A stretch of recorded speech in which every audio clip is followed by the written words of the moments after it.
Halo Sobat Mandiri, selamat datang di podcast Bilik Mandiri. Satu ruang, seribu cerita. Tempat kita gali inspirasi, semangat, dan motivasi dari para sosok hebat yang penuh karya dan inspirasi.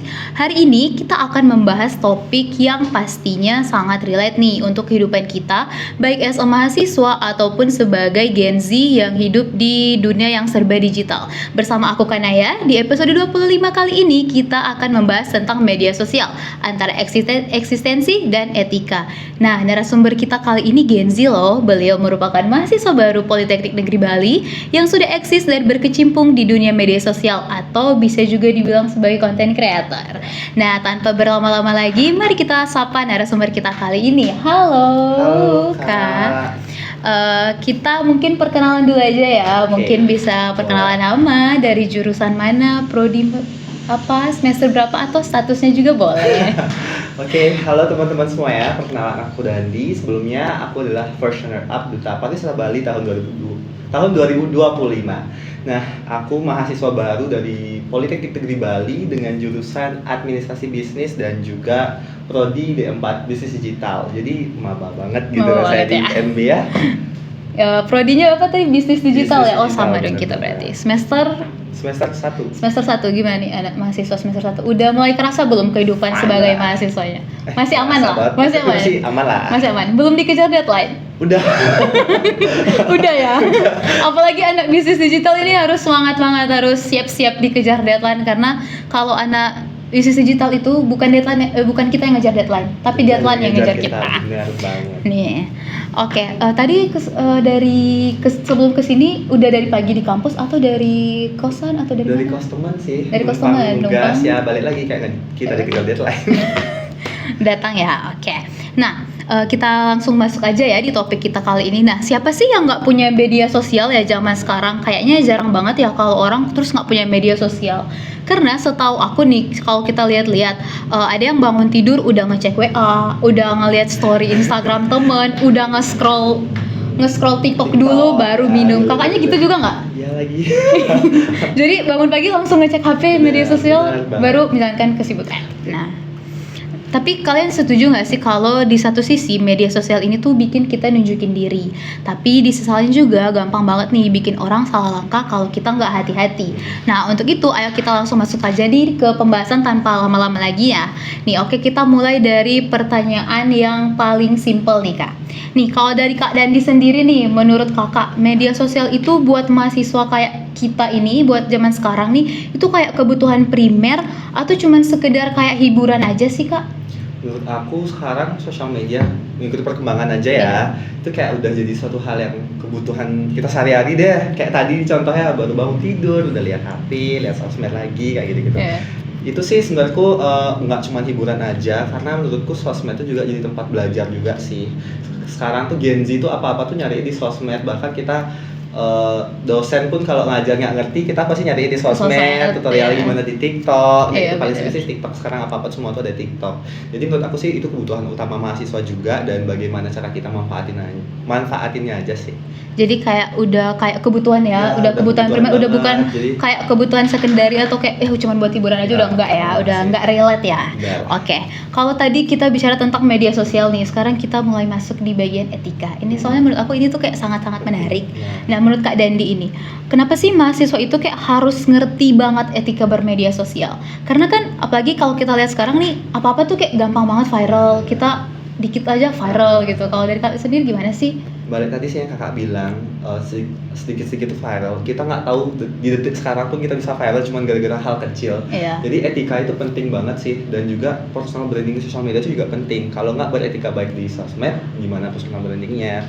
Terus apalagi kita anak sekarang udah serba digital, apalagi jurusan aku bisnis digital kayak gitu kan. Juga. Jadi penting banget sih etika itu, karena balik lagi dalam hal apapun etika itu yang paling penting. Terutama dalam bersosial media, itu tuh paling penting tuh pada saat komen ataupun jejak digital. Jejak digital tuh gampang banget kelacak. Kita nggak tahu nih di ruangan ini kan tiba-tiba nanti ada yang nggak suka dalam hati kita gimana, terus nyebarin jejak digital kita, itu sih hal terburuknya. Jadi etika bersosmed itu penting banget sih. Kalau sekarang sih Gen Z kan punya first account, second account, ya kan. Tapi belum tentu juga di second account tuh nggak ada yang bocorin hal buruknya kita lah, namanya kayak gitu kan. Jadi ya tetap jaga etika juga lah walaupun punya second account. tapi pintar-pintar juga di first account nge-branding diri itu kayak gimana, kayak gitu sih. Nih kalau Kak Dandi sendiri kan setahu kita udah nge-search nih Kak Dandi kayak content creator gitu.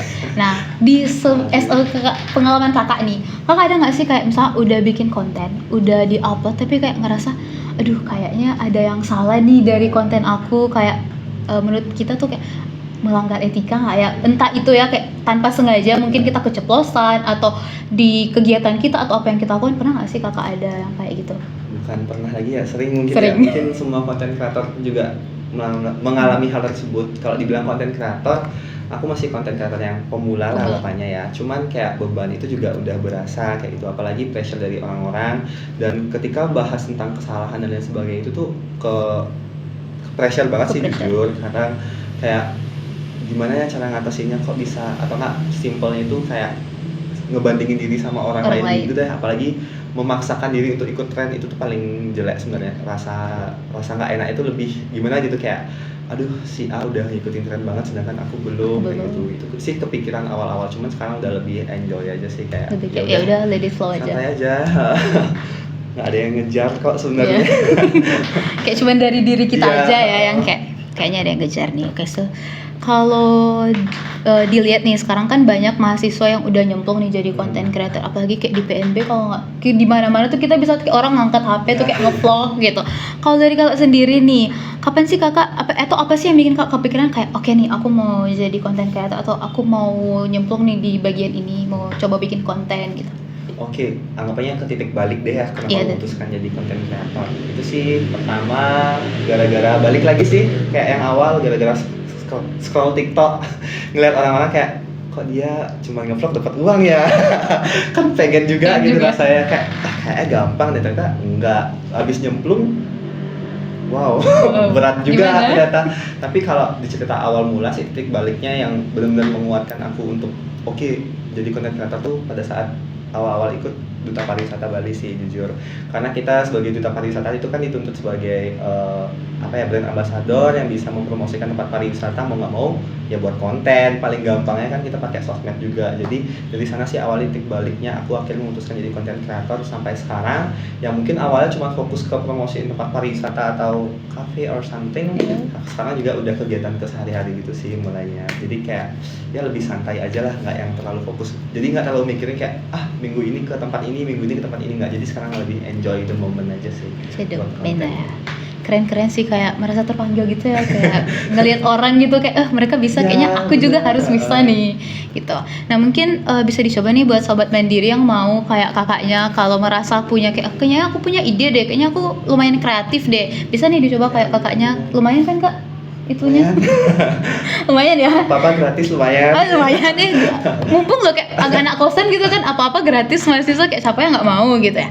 Nih kalau kakak sendiri, kalau kita boleh tahu nih, platform yang kakak suka apa sih kayak buat upload konten atau ngebangun personal branding gitu? Kalau aku sekarang fokusnya emang naiknya sih di Instagram. Jadi menurut aku Instagram juga apa-apa tuh orang cari sih, terutama HRD sekarang tuh pada nyarinya tuh ke sosmed kita, terutama Instagram. Jadi aku fokusin personal branding di sana dulu, dan aku juga main 2 platform kan, Instagram sama TikTok, dan yang lebih naiknya juga di Instagram sih kebetulan aku tuh. Jadi lebih fokus di Instagram juga, tapi nggak memungkinkan juga untuk aku nggak fokus juga di TikTok. Sebenarnya di TikTok waktu ini ya lumayan lah juga penghasilannya jadi affiliate ya teman-teman. Jadi buat kalian nih anak bisnis ataupun mau yang jadi konten tapi mau dapat penghasilan cuma santai-santai aja, join affiliate sih. Instagram juga udah bisa join juga, tapi untuk fokus sekarang aku lebih fokus di Instagram. Tapi kakak udah mulai pakai LinkedIn belum? Udah. Buat kayak biar lebih profesional aja sih, kayak dilihat udah. Kebetulan kan anak bisnis digital kan sudah buat LinkedIn ya. Wajib ya. Ya wajib lah ya. Wajib lah guys. Penting juga ternyata ya. Tapi sebelum join PNB juga udah buat udah punya LinkedIn sendiri. Udah disuruh juga. Jadi dari sana dah juga dapat tawaran kerjaan kayak gitu, konten kreator dari tempat-tempat lain, bahkan di luar Bali, Jakarta dan sebagainya. Udah banyak ada. Ya? Udah ada, cuman belum keren bisa. Ya kakaknya. Cuman belum bisa ya, masih pengen kuliah aja dulu. Di PNB ya. Ya. Nih kalau dari media sosial nih, kakak kan bilang kakak banyak naiknya di Instagram, TikTok juga tidak menutupi gitu. Apa sih keuntungan yang kakak dapetin? Kayak mungkin buat kakak sendiri atau mungkin orang-orang di sekitar kakak gitu. Kalau bahas keuntungan aku nggak cuma mikir finansial aja sih, mikirnya juga relasi, terus kenalan baru yang mungkin nggak kepikiran gitu kita bisa kenal sama dia kayak gitu-gitu sih Kak. Kadang kenalan sama influencer atau sama brand-brand itu sih yang aku rasa itu manfaatnya lebih oke daripada apa-apa itu materi terus gitu, enggak sih. Dan juga manfaat bagi orang sekitar, misalkan kayak aku review UMKM atau tempat wisata ternyata berdampak buat mereka. Contohnya kayak kemarin di Suat Waterfall ya kalau nggak salah, yang awalnya desa wisata itu sepi banget. Setelah video aku upload ya, walaupun viewersnya nggak banyak, cuma 10 ribuan aja, tapi ternyata berdampak banget buat ekonomi mereka. Jadi siapa sih yang nggak seneng kayak, oh ternyata dari videoku yang iseng-iseng yang nggak terlalu gimana-gimana ini ternyata memiliki impact positif juga buat masyarakat. Jadi nggak melulu tentang uang aja, tapi juga hal-hal positif lainnya memiliki impact positif ke masyarakat dan juga diri sendiri juga sih. Relasi ya kalau dilihat dari kakaknya cerita tadi itu kayak ternyata media sosialnya itu kayak membawa kita nggak cuman kalau main medsos tuh kita dapat uang, tapi kita itu juga dapat relasi, dapat pembelajaran. Apalagi kan kalau bisnis digital tuh setahu aku ya, kita tuh kayak pasti setiap semester disuruh bikin konten sama UMKM. Jadi relate ya sama pekerjaan dan pendidikan, berjalan enjoy banget. Nah kalau dari sistem sebenarnya kan itu paling pasti ada plus sama minusnya.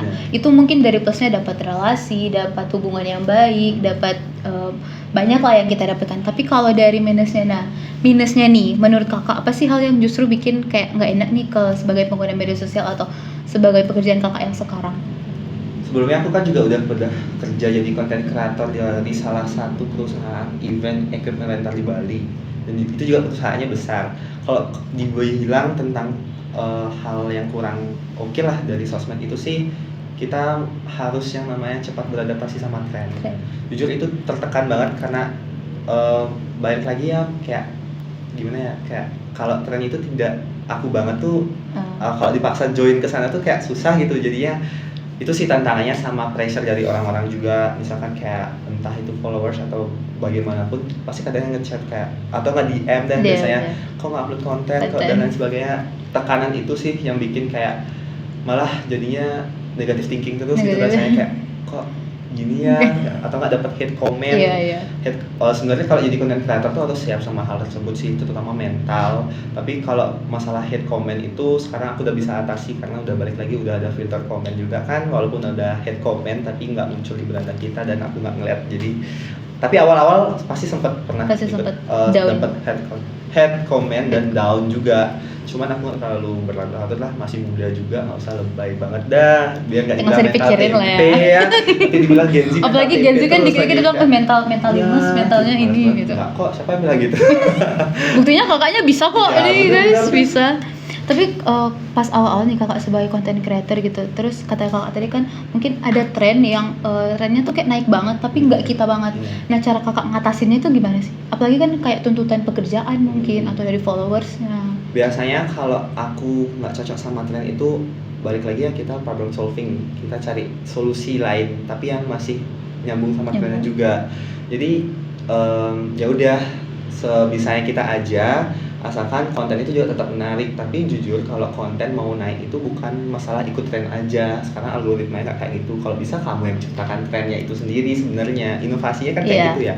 Jadi lebih baik kalau nggak cocok sama trennya ya nggak usah terlalu dipaksa, tapi mending ikutin jati diri aja, suara hati aja deh, cocoknya gimana. Jadi kayak kalau mereka bisa bikin tren, kenapa aku nggak bisa bikin tren gitu ya, benar. Itu aja simpelnya. Nih, kita masuk di pertanyaan yang sudah mulai agak dilematis nih Kak. Kan kayak tapi santai aja. Nih, itu kan semua mahasiswa tuh pasti kayak perlu nggak sih punya personal branding di medsos? Atau misal kita kayak cukup jadi silent reader, kayak cuma sekedar scroll doang ngikutin tren, tapi kayak agak nggak niat gitu, kayak ya udah ngeliatin aja. Menurut kakak gimana sih?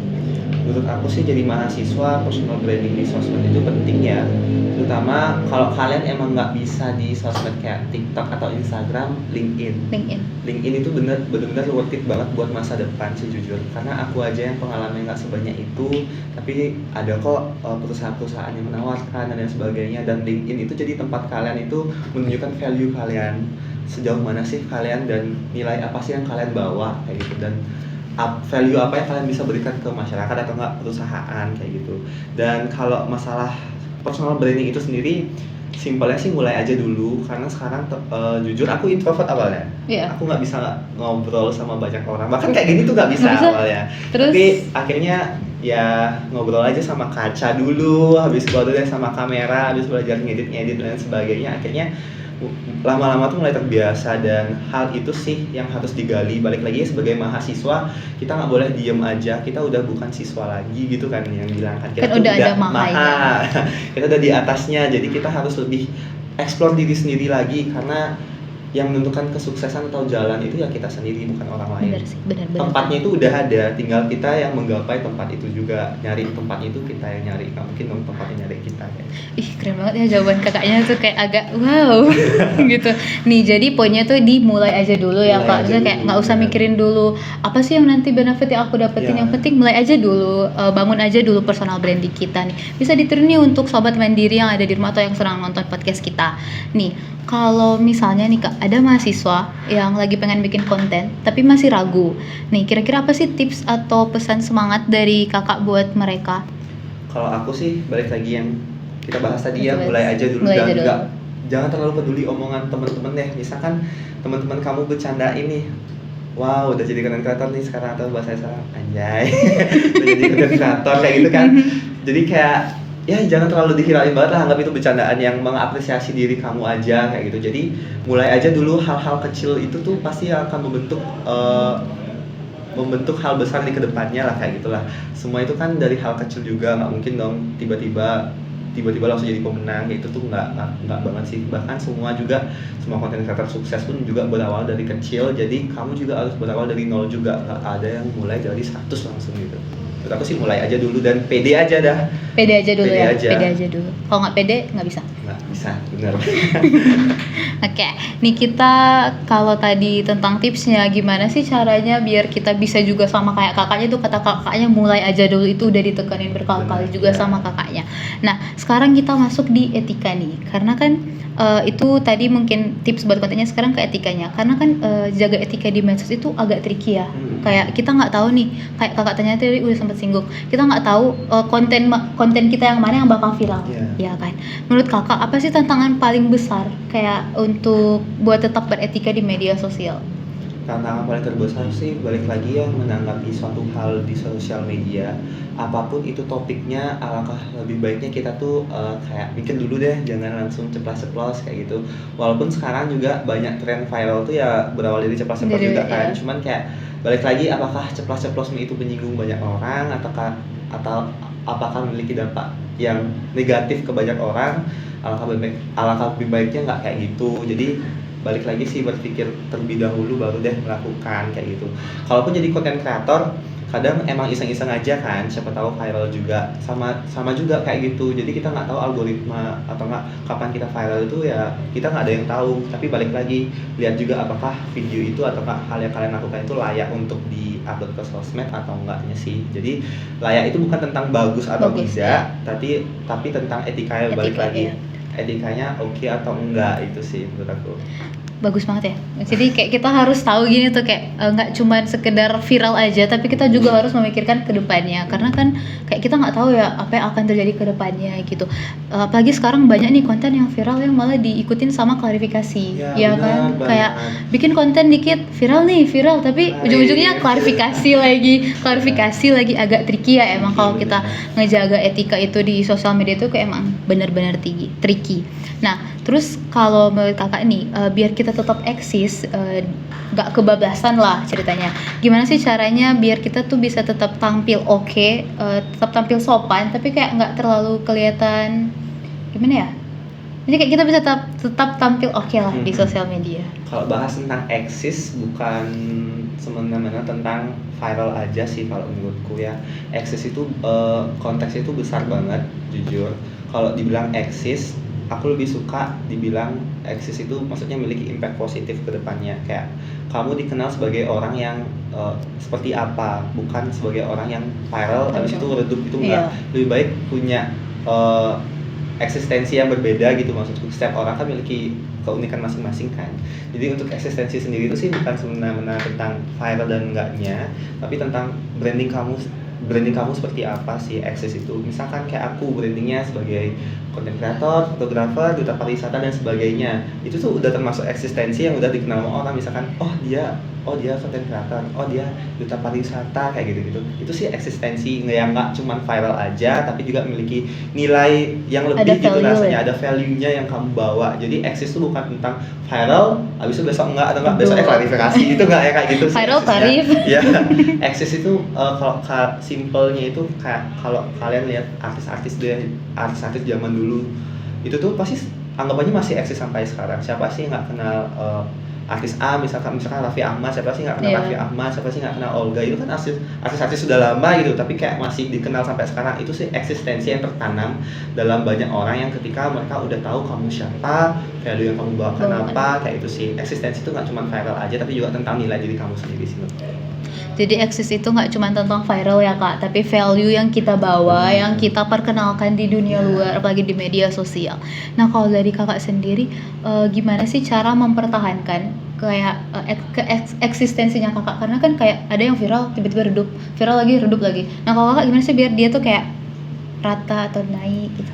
Kalau bilang itu sih sebenarnya aku nggak bisa terlalu jawab oke banget ya, karena masih pemula banget. Tapi kalau dibilang tentang itu, balik lagi ke awal, jadi diri sendiri. Karena eksistensi itu nggak melulu tentang berapa ya viewers kali ini, berapa ya like kali ini, nggak juga. Tapi tentang nilai yang kamu bawa. Karena content creator sekarang itu juga nggak lewat viewers saja. Jujur sekarang brand pun juga pasti ngeliriknya content creator kecil.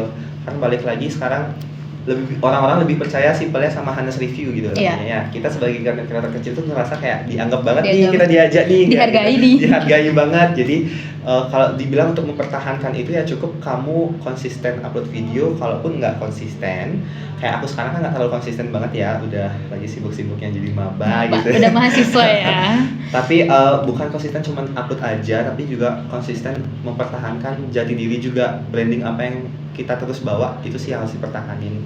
Jadi nggak melulu soal angka, balik lagi, tapi tentang hal apa yang kamu terus bawa dan konsistennya itu sih yang bikin terus aman lah, kita ada di zona aman.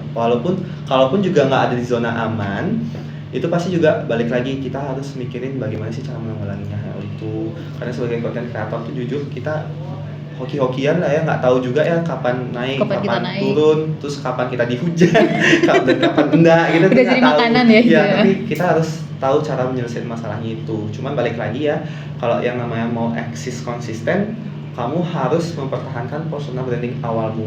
Kalaupun kamu awal-awal konten, nyari lah style konten yang kayak gimana. Tapi kalau udah nemuin namanya winning konten, pertahanin di sana, soalnya di sanalah personal brandingmu yang disukain sama viewersmu itu sendiri. Oke, ternyata kalau kita mau tetap eksis itu kita harus konsisten dan pertahankan sekali lagi value kita guys. Karena kayak tadi, jangan naik turun viral klarifikasi lagi. Nah, ternyata permasalahan kita ini nggak cuma relate dan seru, tapi juga banyak ya yang insight yang kita dapatkan kali ini. Karena kalau dilihat-lihat emang bener nih, media sosial ini kayak pedang bermata dua, yang bisa bikin kita eksis tapi juga bikin kita kebablasan. Mungkin sekian aja ya Kak podcast kita kali ini. Terima kasih. Nggak kerasa ya? Terima kasih sudah berpartisipasi, sudah bersedia juga. Nah, buat Sobat Mandirian dan teman-teman mahasiswa yang dengerin, semoga dari podcast ini kalian bisa lebih bijak dan juga nggak takut untuk berkarya di dunia digital. Dan tetap ingat bahwa eksis itu bukan berarti harus viral, tapi gimana caranya kita bisa tetap jadi diri sendiri dengan cara yang lebih positif. Oke, mungkin segitu dulu dari kita. Terima kasih sudah dengerin sampai habis. Sampai bertemu di episode selanjutnya. Jangan lupa, eksis itu boleh, tapi etika tetap nomor 1. Bye-bye. Bye.